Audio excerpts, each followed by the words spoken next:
was okay marka laakiin ma yeah of course is ogahay aniga waxa ogahay meesha hadii laga taabto ina ka caayo waa ogahay waa is ogahay qof aan is ogeyn dareenkiisa ma jiro dhageyso ma ogeyn aniga mar dhaweyd waxaan ku dhahay mar dhaweyd oo fogeyn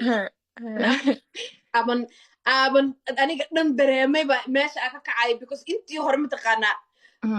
wasay waxay haayeen ma qaanin ninkii kala tagnay iyo waxa soo dhan ilaahay uga dhigay wiliga biyo ma igay maan runta ku sheegaya because ma aqoonin soo la isku taabanay ma aqoonin meel oo la isku taabanay ma aqoonin waxa rabo wax kale ma aqoonin the only thing aan ku fikiray waxay ku sheegaa just ninkaaga qanci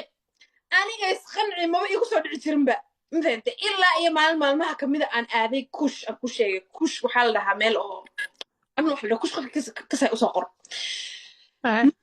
waxa aad ma ku sheegaa waxa aaday therapy marka aadnay waxa noo dareemay meel noo dareemay meeshas marka aadnay waxa ku jiray yoga oo hoosta ayo